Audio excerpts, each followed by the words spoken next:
सभी माताएं बहनें कान खोलकर सुन लें, अगर इस बार राखी बांधने के लिए भाई के घर जाती है तो भूल कर भी ये 3 चीज घर लेकर मत आना, नहीं तो बर्बाद हो जाओगी। आप उसे चीज को घर में लेके नहीं आए हैं, बल्कि अपनी बर्बादी को अपने भाई के घर से लेके आए हैं। इसलिए आज ही हो जाएं, सावधान। बाद में मत कहना कि किसी ने बताया नहीं। पूज्य गुरु जी ने अभी अभी शिव महापुराण की कथा बताया है कि जो भी बहन अपने भाई के घर से इन 3 चीजों में से अगर एक चीज को भी गलती से ले आती है तो उसके घर में कंगाली आना निश्चित है। घर पूरा कंगाल हो जाता है, घर में धान का नाश हो जाता है, और तो और किसी बड़ी परेशानी का सामना करना पड़ सकता है। इसलिए माताओं और बहनों, आज की ये वीडियो बिल्कुल साधारण नहीं है। इस वीडियो को बिल्कुल हल्के में लेने की भूल मत कीजिएगा, बल्कि आपके लिए एक ऐसी ज़रूरी बात लेकर आई है जिसे जानना हर बहन के लिए बेहद आवश्यक है। रक्षाबंधन का पावन पर्व सामने है और इस दिन बहनें अपने भाई की कलाई पर प्रेम और रक्षा का पवित्र धागा बांधने के लिए मायके जाती हैं। लेकिन क्या आप जानती हैं कि साल के 365 दिनों में एक ऐसा विशेष दिन आता है जब बहन को मायके जाने के लिए किसी निमंत्रण की जरूरत नहीं होती, बल्कि वो अपने मायके जा सकती है। लेकिन सावधान, मायके से लौटते समय अगर कुछ खास चीजें गलती से भी अपने साथ ले आई या किसी के कहने पर ले गई तो मान्यता के अनुसार इसका असर आपके सुख, सौभाग्य और घर की समृद्धि पर पड़ सकता है। आखिर वे कौन सी चीजें हैं जिन्हें रक्षाबंधन के दिन मायके से लेना बिल्कुल नहीं चाहिए, और कौन सी चीजें ऐसी हैं जिन्हें मायके से पाकर बहन का सौभाग्य और भी बढ़ सकता है। आज की इस वीडियो को अंत तक जरूर देखिए, क्योंकि आज की वीडियो में हम आपको कुछ विशेष गलतियों के बारे में बताने वाले हैं जिन्हें भूल कर भी किसी भी बहन को अपने भाई के घर पर नहीं करना है। और तो और खासकर मेरा आप सभी माताएं बहनों से निवेदन है कि रक्षाबंधन के इस पवित्र दिन पर भूल से भी मायके से ये 3 चीजें ससुराल लेकर ना आए। मान्यता है कि ऐसा करने से पति की मृत्यु हो सकती है, घर की सुख शांति भंग हो सकती है, आर्थिक परेशानियां बढ़ सकती हैं और दाम्पत्य जीवन में कठिनाइयां आ सकती हैं। इसलिए इस बार का रक्षाबंधन आने से पहले जान लीजिए कि आखिर वे 3 चीजें कौन सी हैं जिन्हें भूल कर भी मायके से ससुराल नहीं लाना चाहिए। खास बात यह है कि इस वर्ष का रक्षाबंधन कई शुभ योगों में पड़ रहा है। पूरे के पूरे 144 वर्षों के बाद ऐसा दुर्लभ सही हो आया है कि सावन के महीने में ही रक्षाबंधन का पर्व आया है, क्योंकि उसी दिन सावन के महीने का अंतिम समापन है। इसलिए इस दिन इन बातों का ध्यान रखना और भी महत्वपूर्ण माना जाता है। प्रिय भक्तों, रक्षाबंधन भाई बहन के प्रेम और विश्वास का सबसे बड़ा पर्व है। इस दिन बहन अपने भाई की कलाई पर रक्षा सूत्र बांधती है और भाई जीवन भर उसकी रक्षा का वचन देता है। लेकिन क्या आप जानते हैं कि इसी शुभ दिन से जुड़ी कुछ ऐसी प्राचीन मान्यताएं भी हैं जिनके बारे में बहुत कम लोग जानते हैं। कहा जाता है कि यदि एक विवाहित बेटी रक्षाबंधन के दिन मायके से ये 3 चीजें अपने साथ ससुराल ले आती हैं तो इसका अशुभ प्रभाव पूरे परिवार पर पड़ सकता है। आखिर 3 चीजें कौन सी हैं, इनके पीछे क्या धार्मिक कारण बताए गए हैं, और रक्षाबंधन 2026 पर किन बातों का विशेष ध्यान रखना चाहिए ताकि घर में सुख, समृद्धि और मां लक्ष्मी की कृपा बनी रहे। लेकिन उससे पहले जानते हैं साल 2026 के रक्षाबंधन के बारे में। दोस्तों, रक्षाबंधन का ये पावन त्योहार हर साल सावन की पूर्णिमा को मनाया जाता है, लेकिन इस बार 2026 में बड़ी उलझन बनी हुई है। कोई कह रहा है कि राखी 26 अगस्त को बांधी जाएगी, तो कोई कह रहा है 27 अगस्त को, तो कई लोग कह रहे हैं 28 अगस्त को। अब ऐसे में भाई बहन के मन में सवाल उठ रहे हैं कि सही तारीख क्या है, शुभ मुहूर्त क्या है और भद्रा कब से कब तक है। तो दोस्तों, जरा भी कंफ्यूज मत होइए, क्योंकि आज की इस वीडियो में हम आपको बताएंगे रक्षाबंधन की सही तारीख, शुभ समय और भद्राक काल की पूरी जानकारी। साथ ही जानेंगे कुछ ऐसे खास उपाय जो हर बहन को रक्षाबंधन पर जरूर करने चाहिए। तो चलिए बिना देरी किए शुरू करते हैं आज की खास वीडियो। दोस्तों, रक्षाबंधन हर साल सावन माह की पूर्णिमा तिथि को मनाया जाता है, लेकिन शास्त्रों में ये साफ कहा गया है कि भद्रा काल में राखी नहीं बांधनी चाहिए। अगर कोई बहन भद्रा के दौरान राखी बांधती है तो ये अशुभ माना जाता है और ऐसा करना नुकसानदेह भी हो सकता है। शास्त्रों में साफ लिखा है कि भद्रा का त्याग करके ही रक्षाबंधन मनाना चाहिए। अब बात आती है कि रक्षाबंधन किस दिन मनाया जाए, 27 अगस्त को या 28 अगस्त को। इस बार कई लोग कह रहे हैं कि 27 अगस्त को ही राखी बांधनी चाहिए, लेकिन वही कुछ ज्योतिचार्य और विद्वान मानते हैं कि भद्रा के कारण 28 अगस्त को राखी बांधनी चाहिए। तो अब आप सोच रहे होंगे सही क्या है और गलत क्या है। तो दोस्तों आप बिल्कुल मत घबराइए, क्योंकि आज की इस प्राचीन जानकारी के ज्ञानवर्धक वीडियो में हम आपको एकदम सटीक जानकारी देने जा रहे हैं। इसलिए वीडियो के अंत तक आपको बने रहना है, क्योंकि बार बार आपको ये जानकारी कोई नहीं बताया।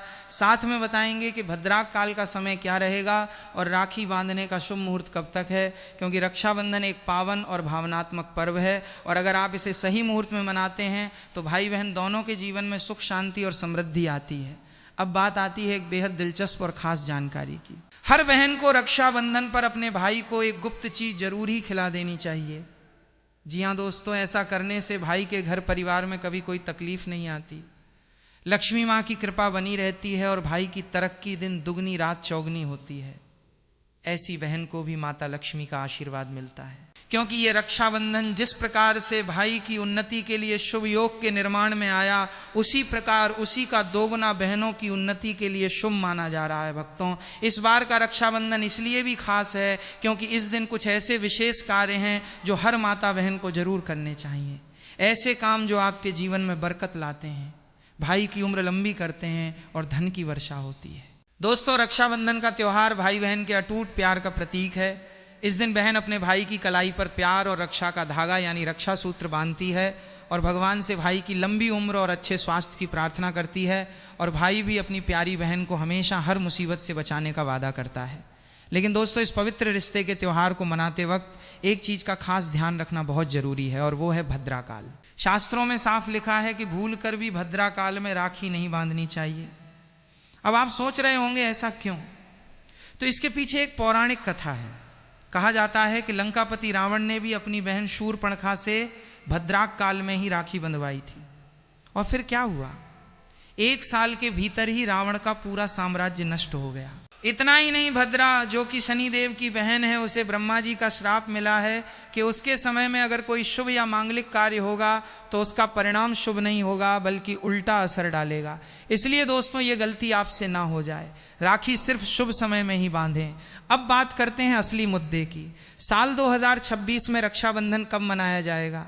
दोस्तों चलिए अब जानते हैं साल 2026 में रक्षाबंधन का त्यौहार कब मनाया जाएगा। दोस्तों, रक्षाबंधन का त्यौहार सावन पूर्णिमा में मनाया जाता है। पूर्णिमा तिथि की शुरुआत 27 अगस्त की सुबह 6:56 पर हो रही है और पूर्णिमा तिथि की समाप्ति 28 अगस्त की सुबह 9:45 पर हो रही है। अब आप सोचेंगे 2 तारीखें आ रही हैं तो किस दिन मनाएं? तो यहाँ कन्फ्यूजन बिल्कुल नहीं है, क्योंकि उदय तिथि यानी सूर्योदय वाली तिथि के हिसाब से रक्षाबंधन 28 अगस्त शुक्रवार को ही मनाया जाएगा। अब बड़ा सवाल, इस बार भद्रा का साया रहेगा या नहीं? तो भाइयों बहनों, खुशखबरी ये है कि इस बार रक्षाबंधन पर भद्रा का साया नहीं है। जी हाँ, पिछले 2-3 साल से भद्रा के चलते त्योहार का मजा थोड़ा फीका हो जाता था, लेकिन 2026 में ऐसा कुछ नहीं होगा। भद्रा तो जरूर लगेगी पर उसका समय 27 अगस्त को ही खत्म हो जाएगा, यानी रक्षाबंधन के दिन आप पूरे दिन राखी बांध सकते हैं। चलिए भक्तों, अब हम जान लेते हैं कि राखी बांधने का शुभ मुहूर्त कब से कब तक रहेगा। तो देखिए भक्तों, 28 अगस्त को राखी बांधने का सही समय सुबह 5:04 से लेकर सुबह 9:45 तक है। 28 अगस्त 2026 यानी शुक्रवार के दिन राहु काल सुबह 10:45 से शुरू होकर दोपहर 12:20 तक रहेगा। इस 1 घंटे 35 मिनट के दौरान राहु काल का साया रहेगा। इस दौरान राखी बांधने की सख्त मनाही है। पंचांग के अनुसार रक्षाबंधन पर सर्वार्थ सिद्धि योग, श्रवण और धनिष्ठा नक्षत्र का संयोग रहेगा। इस दौरान राखी पर पूरे दिन सौभाग्य योग बना रहेगा। इसलिए आपसे फिर एक बार कहेंगे, भूल कर भी भद्रा काल और राहु काल में राखी ना बांधें। तो भक्तों बने रहिए हमारे साथ, क्योंकि आगे हम आपको बताएंगे वो 3 खास काम जो अगर आप रक्षाबंधन के दिन कर लेते हैं तो सिर्फ भाई नहीं, पूरी फैमिली को मिलेगी माँ लक्ष्मी की कृपा। चलिए भक्तों, अब हम आपको बता देते हैं कि रक्षाबंधन की शुरुआत कैसे करें। भाई को राखी किस नियम से बांधें, पूजा विधि और कुछ जरूरी नियमों के बारे में रक्षाबंधन के दिन बहनें नहाकर साफ सुथरे और नए वस्त्र पहनकर अपने भाई की कलाई में राखी बांधती हैं। लेकिन दोस्तों, काले रंग के कपड़े पहनने से बचना चाहिए, क्योंकि ये शुभ नहीं माना जाता। फिर तैयार की जाती है पूजा की थाली, जिसमें रखें रोली, चंदन, अक्षत, चावल, राखी, मिठाई और एक शुद्ध घी का दीपक। दीपक आप चाहें तो आटे का बना लें या मिट्टी पीतल का, जिससे आप अपने भाई की आरती करेंगे। अब थाली तैयार हो जाए तो सबसे पहले भगवान को समर्पित करें। मंदिर में जाकर या घर के मंदिर में भगवान की कलाई पर पहली राखी बांधें। फिर अपने भाई को पूर्व या उत्तर दिशा की ओर बिठाएं और खुद पश्चिम दिशा की ओर रहे। सबसे पहले भगवान गणेश को राखी बांधे, फिर भाई की कलाई के लिए थाली सजाएं। अब भाई को तिलक करें, रोली, चंदन और अक्षत लगाएं, थोड़े फूल या चावल उनके सिर पर छिड़के, फिर करें भाई की आरती। इसके बाद दाहिने हाथ की कलाई में राखी बांधें और उन्हें मिठाई खिलाएं।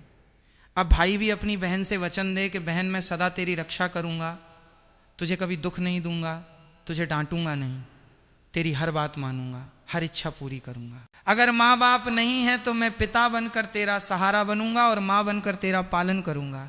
जितना मुझसे होगा उससे कहीं ज्यादा करूंगा। और फिर भाई बहन को उपहार जरूर दें। दोस्तों ध्यान रखें कि रक्षाबंधन पर भाई को काली राखी नहीं बांधनी चाहिए। लाल रंग की राखी सबसे शुभ और मंगलकारी मानी जाती है। और भाई भी बहन को ऐसा उपहार दें जो शुभ हो। कभी भी उपहार में छुरी, चाकू, सफेद कपड़े या चप्पल न दें, क्योंकि ये अशुभ संकेत माने जाते हैं। बल्कि कोई सुंदर दक्षिणा दें, क्योंकि जब एक बहन अपने भाई को भाई का दर्जा देती है तो भाई भी उसे कुछ खास देने का कर्तव्य निभाए। धर्मशास्त्रों में लिखा है रक्षाबंधन पर बहन को भाई के घर जाना चाहिए।